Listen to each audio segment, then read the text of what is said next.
I never thought a baby shower invitation could feel like a death sentence. But there it was, elegant cream cardstock with gold lettering, sitting on my kitchen counter like a beautiful weapon. "You're invited to celebrate the upcoming arrival of baby Thompson," it read. My sister-in-law Melissa's perfect handwriting spelled out what I knew would be another day of humiliation. I'm Rachel. I'm 33 years old, a single mom working 2 jobs to keep my head above water. My son Ethan is 8, and he's the light of my world. He's sweet, funny, and has a heart bigger than most adults I know. But he struggles in school, really struggles. Reading is hard for him. Writing even harder. And in my brother Bradley's perfect world, that makes Ethan damaged goods. Bradley lives in a mansion in the suburbs.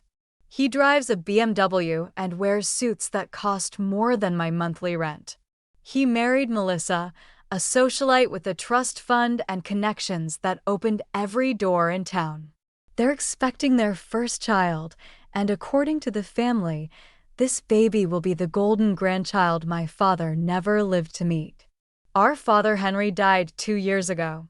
He was the only person in our family who ever made Ethan feel normal. Dad would spend hours with him, reading stories with patience that amazed me. He never made Ethan feel stupid or broken. Different doesn't mean less, he'd tell my son. It just means special. I looked at that invitation and felt my stomach clench. Every family gathering was the same. Bradley would make subtle digs about my life choices, my financial struggles, and especially about Ethan's academic challenges. "Maybe you should get him tested again," he'd suggest with false concern. I mean, everyone in our family has always been gifted. Maybe there's something else going on. The implication was clear. How could a child from our supposedly superior bloodline struggle so much? It had to be something wrong with Ethan, or maybe something wrong with who his father was. Bradley never said it outright, but his meaning was crystal clear. I almost threw the invitation away. Almost called Melissa with some excuse about being sick or having to work. But then I looked at Ethan sitting at our small dining table, working so hard on his homework, his little face scrunched in concentration. He deserved a family that celebrated him, not one that treated him like an embarrassing secret. "Mom?" Ethan looked up from his math worksheet. "Are we going to Aunt Melissa's party?" I forced a smile and ruffled his sandy brown hair. "Do you want to go, sweetheart?" He nodded eagerly. "Maybe Uncle Bradley will be nicer this time. And I can meet my new cousin when they're born." My heart broke a little. 8 years old, and he still hoped for acceptance from people who had never given him an ounce of it. I made my decision right then. We would go. But this time, I wouldn't let them hurt my son. This time would be different. I had no idea just how different it would be. The next morning, I watched Ethan struggle through his reading homework, and my heart ached with a familiar pain. He was such a bright kid in so many ways. He could fix broken toys, remember the most intricate details about his favorite movies, and read people's emotions better than most adults. But put him in front of a book, and the letters seemed to dance around the page, taunting him. "Mom, why is reading so hard for me?" he asked one evening as I helped him with a book report. "All the other kids make it look easy." I pulled him close, smelling the strawberry scent of his shampoo. "Honey, everyone's brain works differently. Yours just processes information in a special way. Uncle Bradley says smart kids don't need help with reading." The words hit me like a slap. When had Bradley said that? At Christmas dinner? During our last family gathering? I'd tried so hard to shield Ethan from my brother's cutting remarks, but apparently, some had still gotten through. "Uncle Bradley doesn't understand," I said carefully. "You are smart, Ethan. You're smart in ways that he'll never be."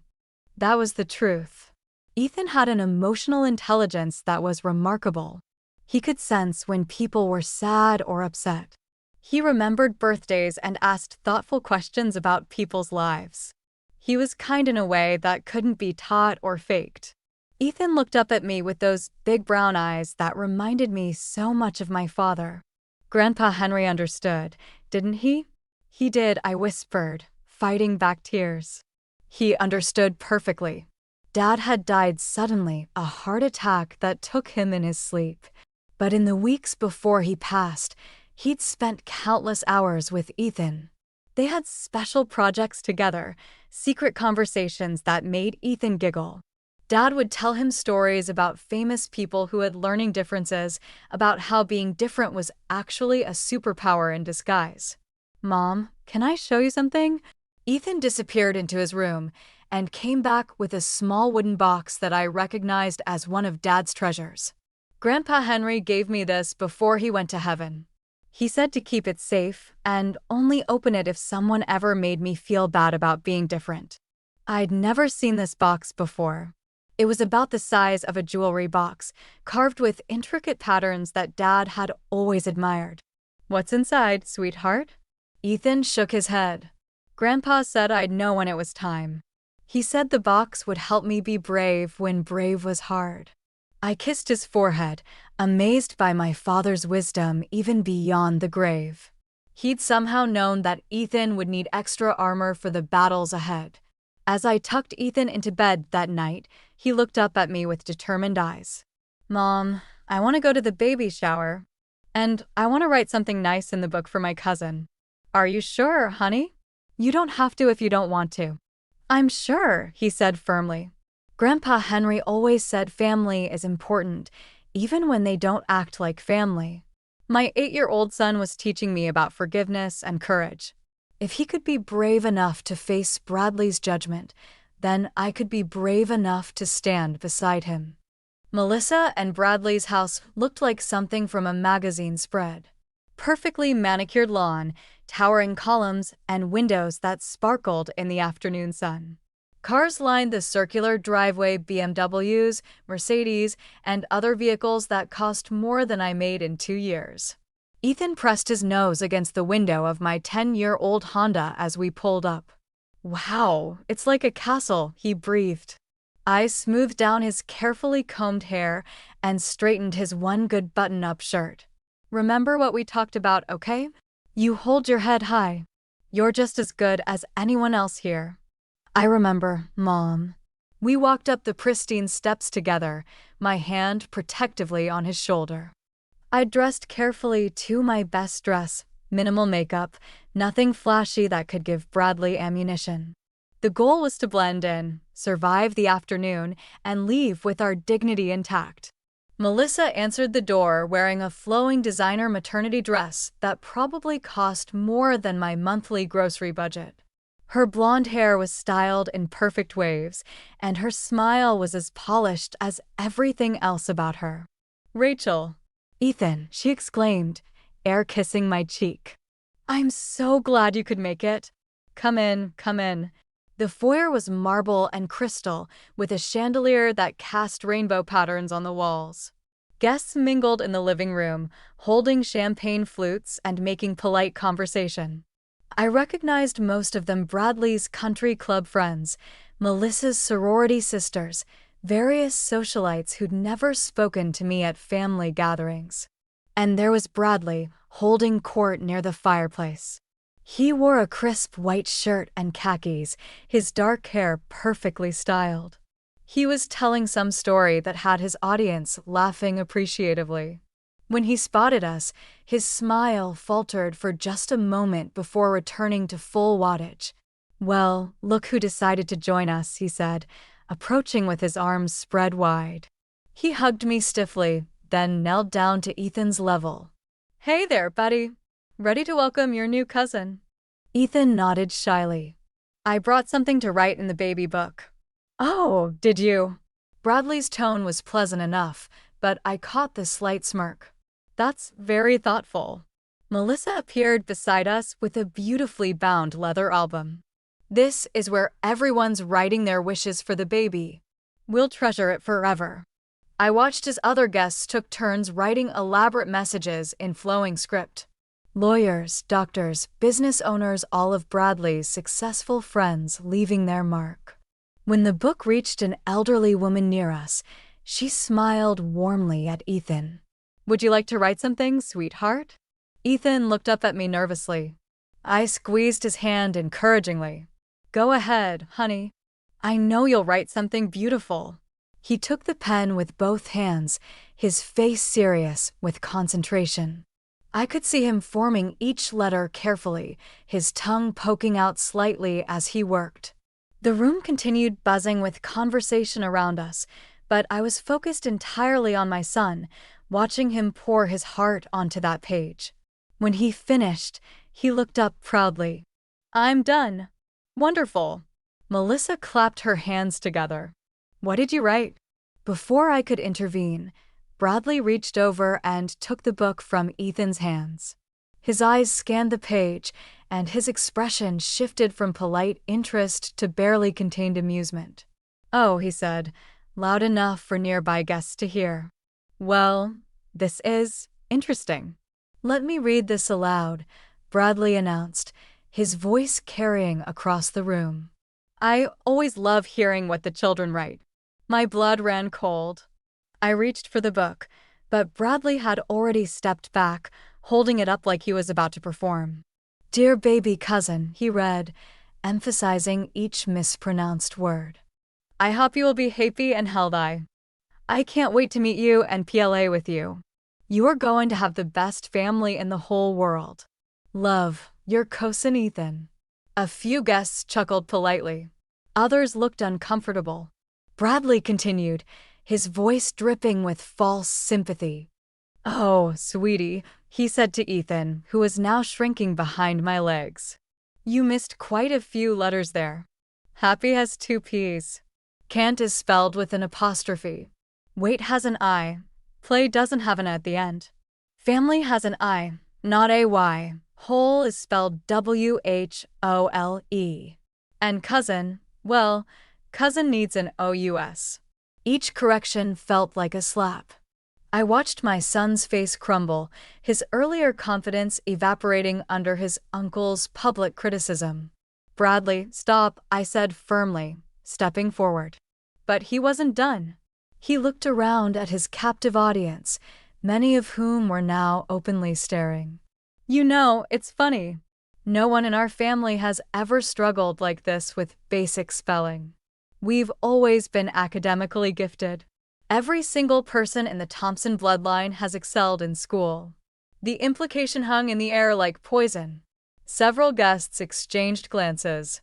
I heard someone whisper, "Well, that's awkward." Bradley continued, his voice taking on a harder edge. "I mean, our father was valedictorian. I graduated summa cum laude from MIT. Our whole family tree is filled with doctors, lawyers, successful business people. It makes you wonder." He paused dramatically. Maybe the apple fell pretty far from the tree this time. The room had gone completely silent. Even the caterers seemed to have frozen in place. I felt every pair of eyes examining us, judging us, pitying us. "What I'm saying is," Bradley said, looking directly at me, "maybe you chose the wrong father for your son, Rachel. Because clearly, he didn't inherit the Thompson intelligence gene." The words hit me like a physical blow. I heard Ethan gasp beside me. Several guests looked scandalized, but no one spoke up. No one defended us. "How dare you," I managed to say, my voice shaking with rage and hurt. "I'm just being honest," Bradley shrugged. "Look at the evidence. Every Thompson for generations has been exceptional. And then there's—" He gestured vaguely toward Ethan. "That's when my 8-year-old son did something that shocked everyone in the room. Instead of crying or running away, he stepped out from behind me, pulled himself up to his full height, and looked Bradley directly in the eye. "Uncle Bradley," Ethan said, his voice surprisingly steady. "I think you need to see something." Ethan reached into his backpack and pulled out the small wooden box that Dad had given him. Every eye in the room focused on this little boy who had been so brutally humiliated moments before. "Grandpa Henry told me to open this if someone ever said I wasn't really family," Ethan announced clearly. "He said it would help me be brave." Bradley's expression shifted from smug satisfaction to confusion. Ethan, what are you talking about? Dad never gave you any special box. Yes, he did, Ethan replied firmly. And he told me something else too. He said if Uncle Bradley ever questioned whether I was really part of this family, I should share what's inside. Melissa moved closer, her hand protectively over her belly. Honey, maybe this isn't the right time.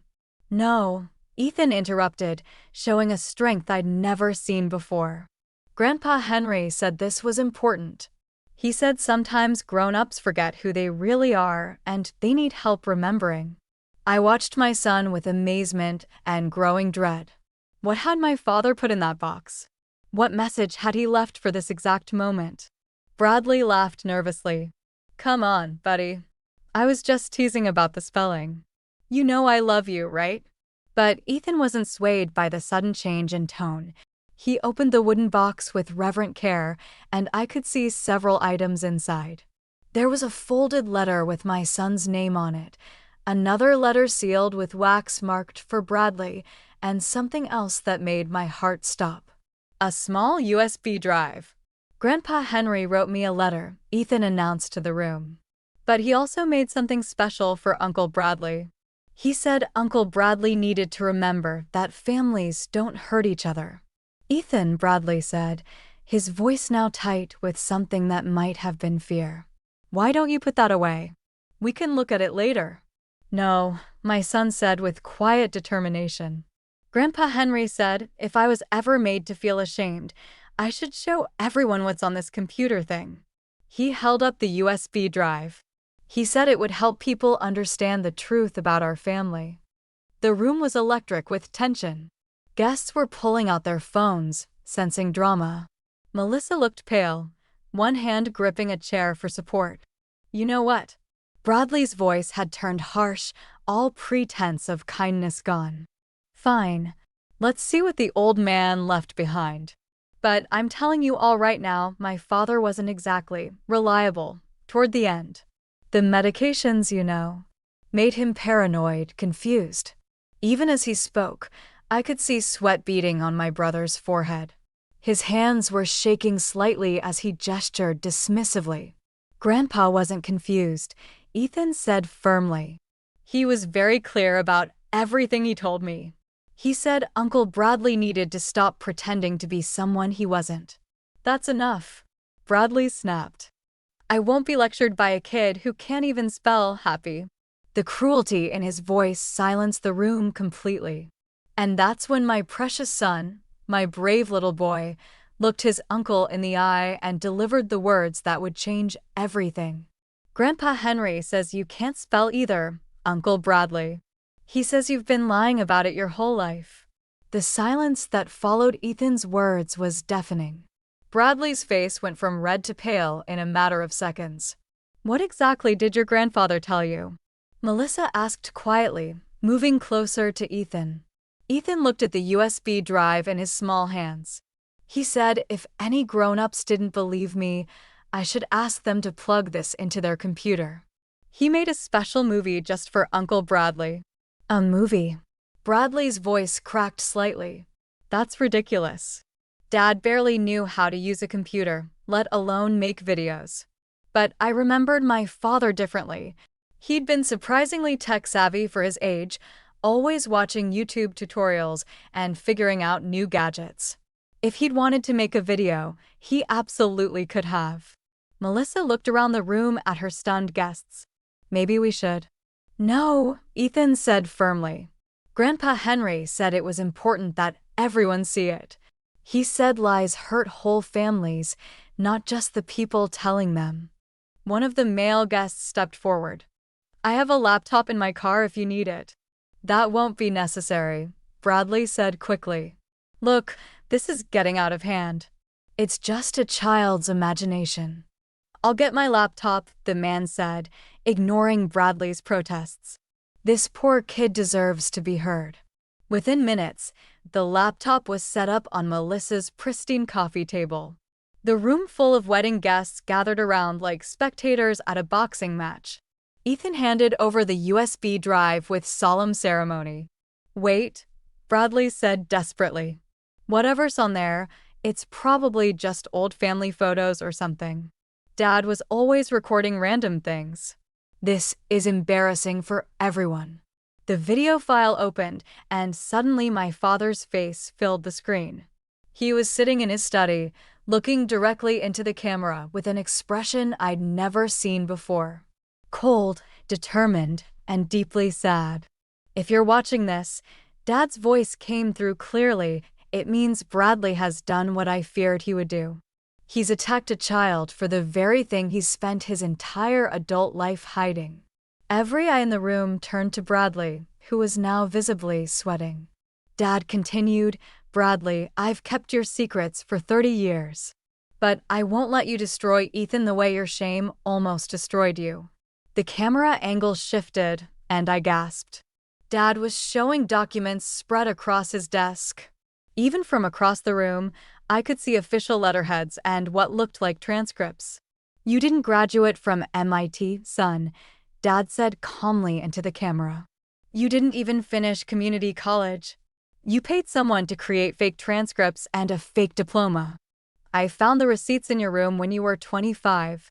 Bradley made a strangled sound. Several guests were openly staring at him now, their expressions shifting from confusion to shock. But that's not all. Dad's video continued. "You've built your entire career on lies. The business degree you claim to have? Fake. The internships you supposedly completed? Never happened. Everything you've achieved professionally started with fraud." The video showed papers, contracts, and what appeared to be financial records. Dad's voice remained steady and factual. "I helped you cover it up because you're my son and I loved you. But I drew the line at letting you work for Harold Peterson's firm. You remember Harold, don't you? My old army buddy? You used my name to get that job, knowing he'd never fact-check my recommendation. But Harold deserved to know the truth." Bradley suddenly lurched forward, reaching for the laptop. "Turn it off. This is insane." He was senile. 2 male guests blocked his path. "Let it play," one said firmly. Dad's voice continued, relentless and damning. "I have copies of everything, Bradley. Every forged document, every fake reference, every lie you've told to build this house of cards. And most importantly, I have video surveillance of you breaking into my safe to steal the originals." The room erupted in murmurs. Melissa sank into a chair, her hand over her mouth. "Bradley doesn't have learning difficulties like Ethan," Dad said, looking directly into the camera. "He's just lazy, entitled, and willing to cheat rather than work. But somehow he's convinced himself and everyone else that he's superior to a child who works 10 times harder than he ever has." The video paused on a freeze frame of my father's disappointed face. The room was completely silent except for someone's sharp intake of breath. Ethan looked up at his uncle with those clear, innocent eyes. "Grandpa Henry said you made yourself sick with lying, Uncle Bradley. He said maybe if people knew the truth, you could finally be happy." Bradley's polished facade cracked completely. His hands were shaking, his face was blotchy, and when he spoke, his voice was barely a whisper. He promised he'd never tell anyone. But the video wasn't over. Dad's face reappeared on screen, his expression even more grave than before. "If you're still watching," he said, "it means you need to see the rest. Bradley's lies go deeper than fraud and fake credentials." I felt my knees go weak. What else could there be? Dad lifted a thick manila folder. "This contains DNA test results that I had run after Bradley came to me asking about changing his last name back in 2018. He said he wanted to honor the Thompson legacy for his future children. But I had my suspicions about why he was really asking." Bradley made a sound like a wounded animal. He tried to push past the guests blocking him, but more people moved to restrain him. "Bradley Thompson isn't my biological son," Dad announced quietly. "His mother, my late wife Margaret, had an affair in 1985. Bradley was born 9 months later. The room exploded. Guests gasped, whispered frantically to each other, and stared back and forth between the screen and Bradley. Melissa let out a sob and covered her face with her hands. "But I raised him as my own," Dad continued. "I loved him as my son. I gave him my name, my home, my support. The only thing I asked in return was honesty." But Bradley has spent his entire life lying about who he is and what he's accomplished. Dad showed more documents, the DNA test results, legal papers, and what appeared to be financial records. Bradley has been accessing my accounts for years, transferring money he thinks I wouldn't notice. He's been stealing from me while simultaneously convincing the family that he's financially successful. The business he claims to own? It belongs to his birth father, who doesn't even know Bradley exists. I could hear Melissa crying now. Other guests were pulling out their phones, either calling people or recording what was happening. "But here's what matters most," Dad said, his voice softening as he looked directly into the camera. "Ethan is my only grandchild, my only blood relative in the next generation. And he carries the real Thompson genes, including the learning differences that I had, that my father had, and that run in our family." Bradley grew up watching me struggle with reading and used it as an excuse to hate anything academic. But Ethan embraces the challenge because he has the one thing Bradley never had. Dad paused, smiling sadly. Character. The folder opened again, revealing more documents. "I'm leaving everything to Ethan: the house, the investments, the family business that Bradley thinks he's inheriting. But most importantly, I'm leaving him the truth. Because in this family, we've had enough lies." Bradley finally broke free from the guests holding him back. He lunged at the laptop, screaming, "It's not true. None of it's true." He was losing his mind. But he was too late. The video had one final revelation. "Bradley," Dad's voice said sadly, "I also have security footage of you putting extra heart medication in my evening coffee. The cardiologist said the overdose is what triggered my final heart attack. I survived long enough to make this video, but not long enough to see justice done. I'll leave that to my grandson." The silence that followed was absolute. Even Bradley stopped struggling, his face gray as ash. "Oh my God," Melissa whispered. "Oh my God, Bradley. What did you do?" Ethan stepped forward, still holding his grandfather's letter. His voice was clear and strong when he spoke. "Grandpa Henry says Uncle Bradley wasn't born bad. He says sometimes people get sick in their hearts when they lie too much. He says maybe Uncle Bradley can get better now that the truth is out. My 8-year-old son was offering forgiveness to a man who had just been exposed as a fraud, a thief, and a murderer." The grace in his words brought tears to my eyes and shocked murmurs from the watching crowd. Bradley collapsed into a chair, his head in his hands. "I didn't mean for him to die," he whispered. "I just wanted him to sleep, to stop asking questions about the money." The confession hung in the air like a toxic cloud. Several guests immediately stepped away from Bradley, as if his guilt were contagious. Someone had already called 911. I could hear sirens in the distance. "You killed your own father?" Melissa's voice was barely audible. "You killed Dad Henry for money?"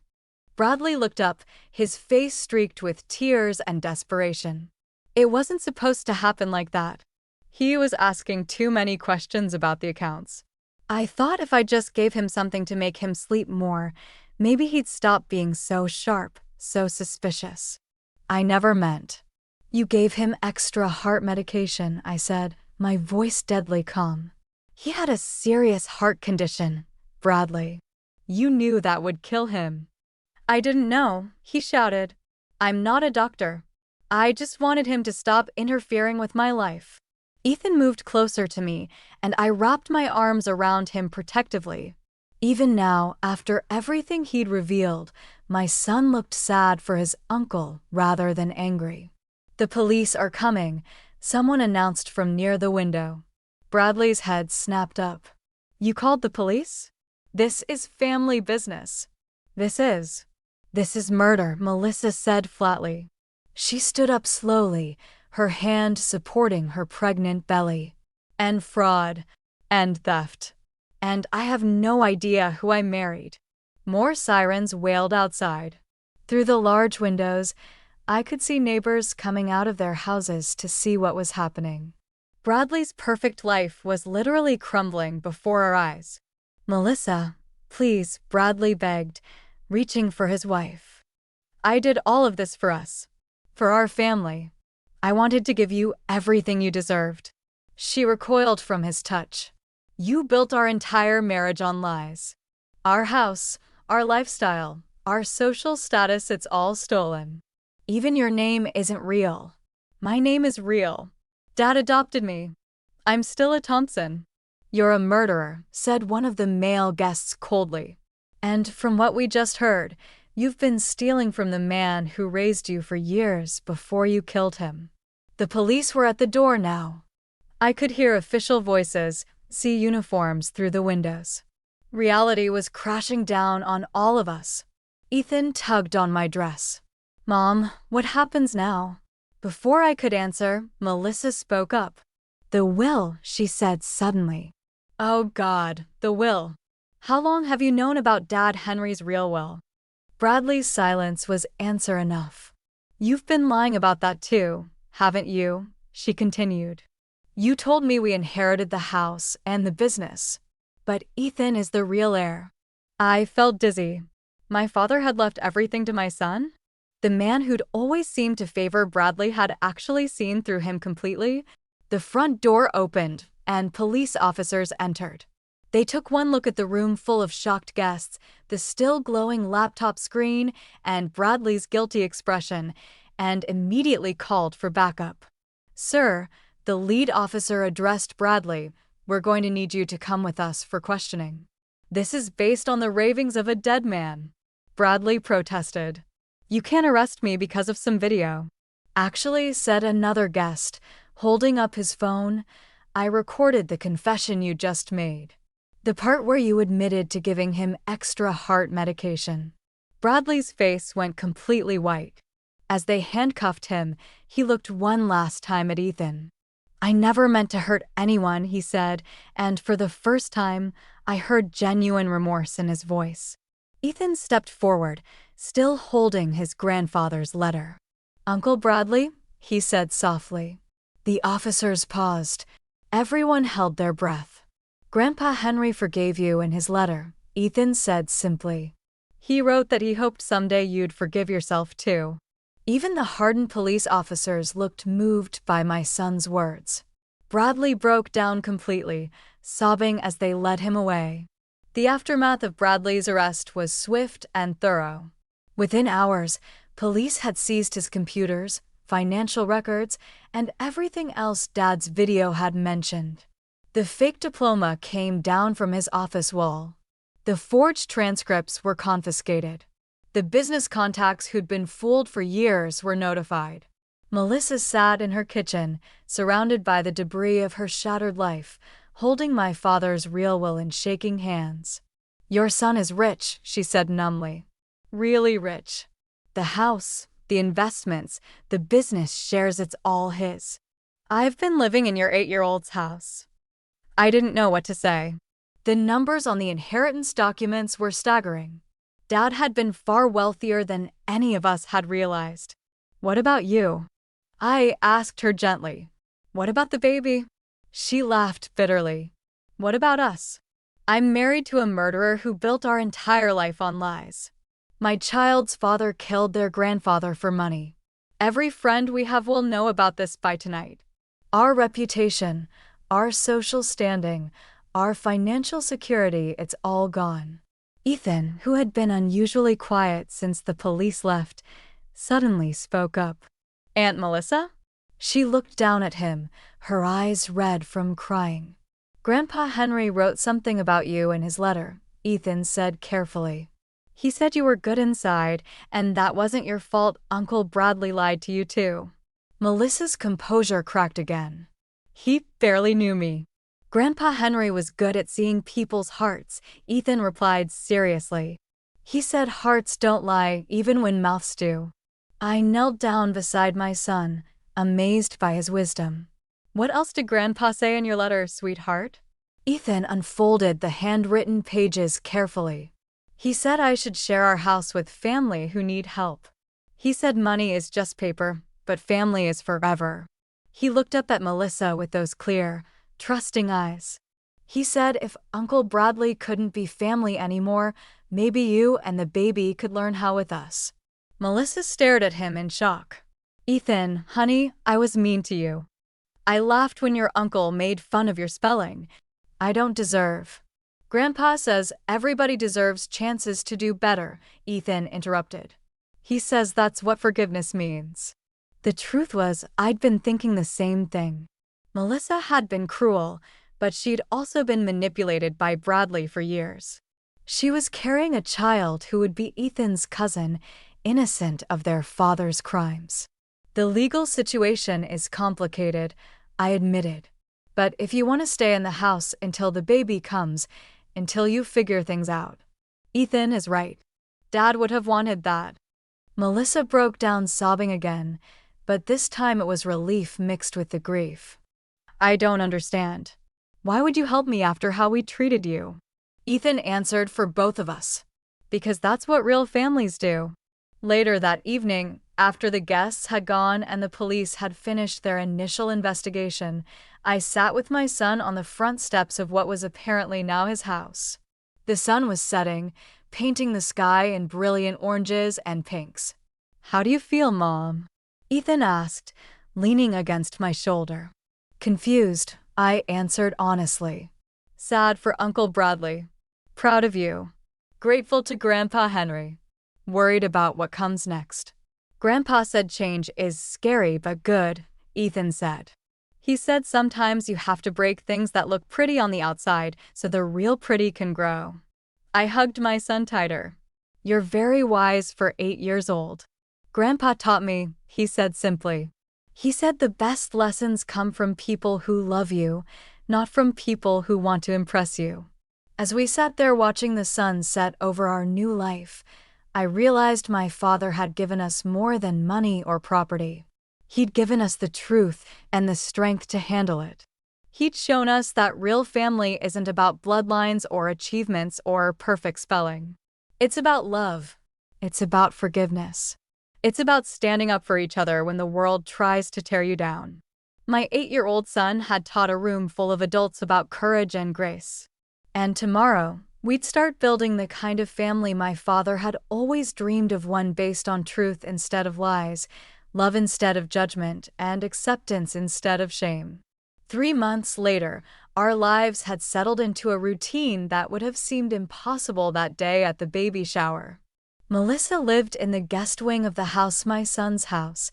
I kept reminding myself, and we'd formed an unlikely partnership. The legal cases against Bradley were moving forward. He'd been charged with murder, fraud, theft, and a dozen other crimes. He'd confessed to everything, and his lawyer was negotiating a plea deal. Part of me felt sorry for him, but mostly, I felt relieved that the truth was finally out. Ethan was thriving in ways I'd never imagined possible. With the financial pressure gone, I'd been able to get him the best educational support available. Turned out he had dyslexia, just like my father had, just like several other Thompsons throughout history. It wasn't a weakness, it was just a different way of learning. Mom, Ethan called from the living room. Come see what I wrote. I walked in to find him at the desk Dad had used for his video, working on what looked like a letter.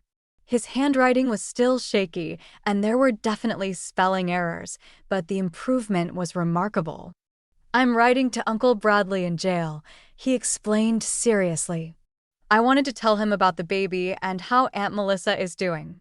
My heart squeezed. Even after everything, Ethan still saw Bradley as family. What did you write? He handed me the paper proudly. Dear Uncle Bradley, I hope you are doing okay in jail. Aunt Melissa had the baby and she's beautiful.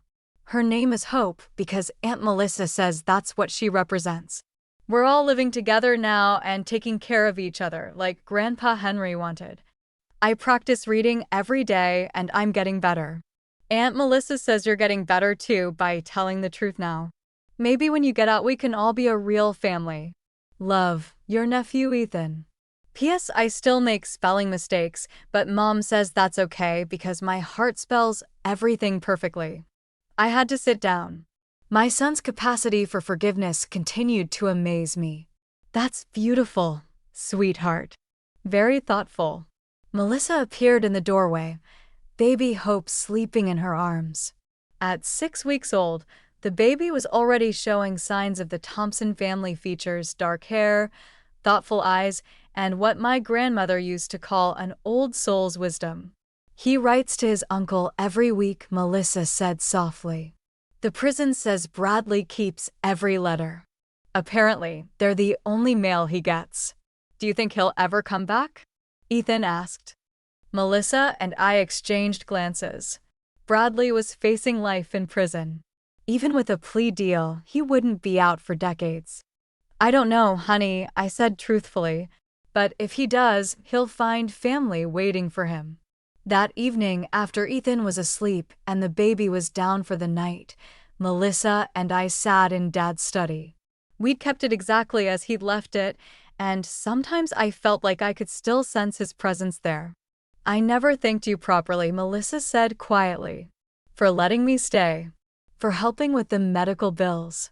For not hating me for how I treated you. You don't need to thank me, I replied. This is what Dad wanted. He saw something in you that Bradley couldn't. Your real heart. She was quiet for a long moment. I've been thinking about changing my name back to my maiden name. And Hope's too. We don't want to carry his lies anymore. I understand.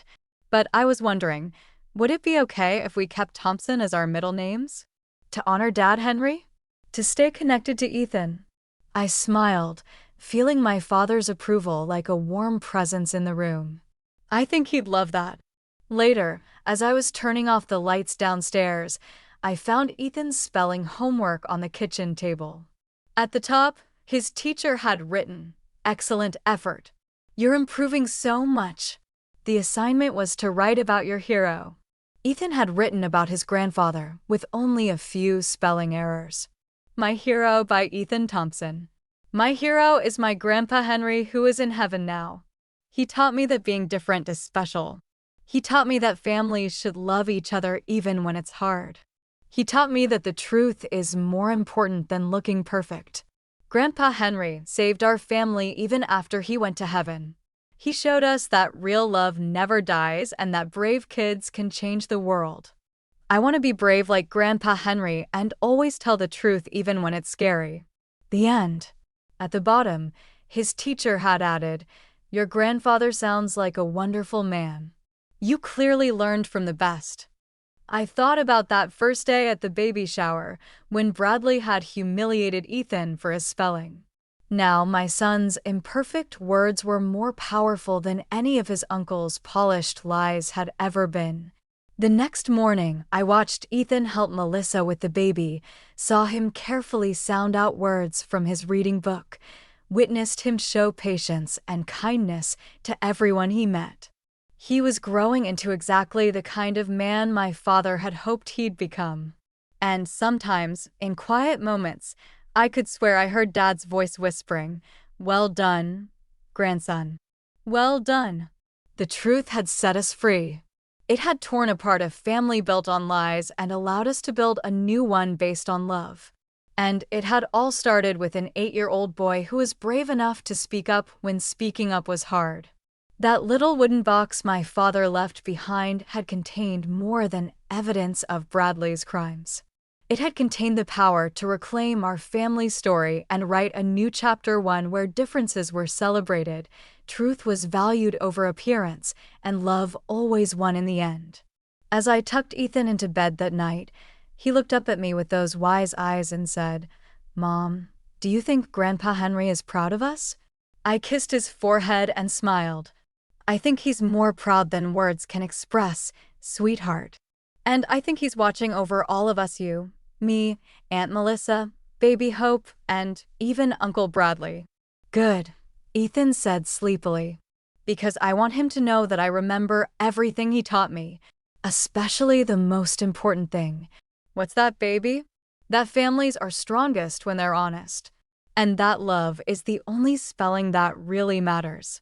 As I turned off his light and closed his door, I realized my father had given us more than justice or inheritance.